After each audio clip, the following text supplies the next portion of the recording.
In an age of endless conquest, one army ruled the battlefield with unshakable discipline, unbreakable steel, and unimaginable brutality. They were called the Iron Blood Legion, not because of the armor they wore, but because of the blood they spilled. This is the story of the war that defined them. The Battle of the Iron Blood Legion. The Iron Blood Legion was born in the Empire of Dravenfall, a harsh land where survival meant strength and weakness meant death. From childhood, warriors were trained with iron rods, stone shields, and fire trials. Those who survived became soldiers.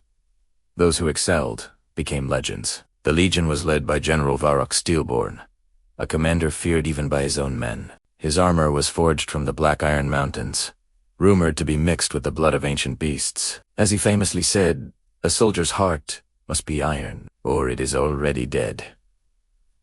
To the north lay a fierce rival, the Frostmark Alliance, a coalition of tribes who controlled the passage to the rich northern lands. They were not as disciplined, but their strength was unmatched. Their warriors towering, their axes forged in freezing storms. Their leader declared, "The Iron Blood Legion will fall like rusted steel." What began as border skirmishes soon exploded into a massive war. The first battles raged across snowy fields. Iron met ice. Blood melted into the snow.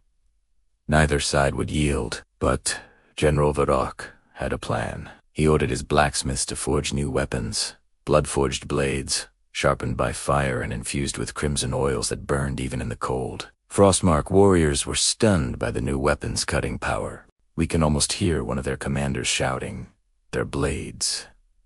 They burn through our shields." The Iron Blood Legion pushed deeper into the north, but they were walking into a trap.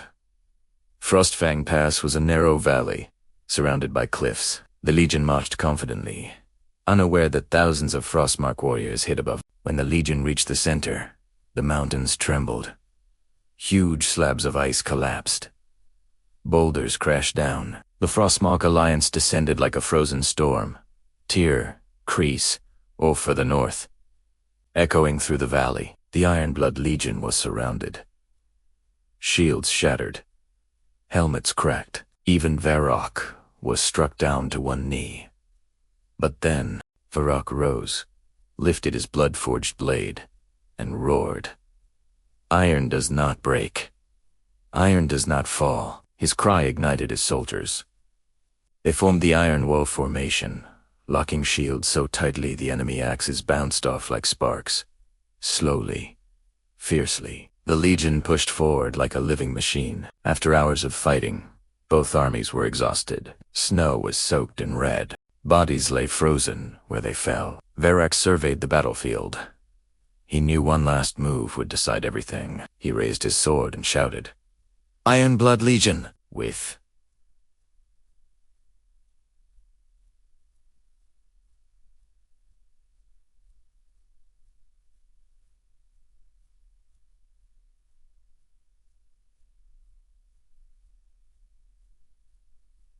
Ka.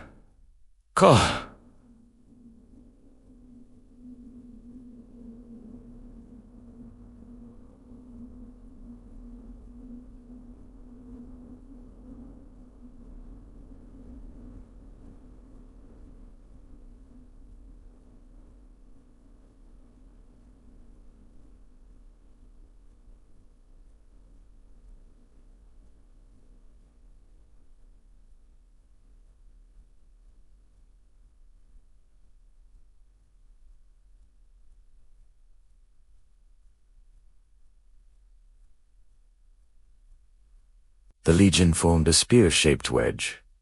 The Iron Fang formation, a deadly assault used only once before in their entire history. They charged downhill with unstoppable force.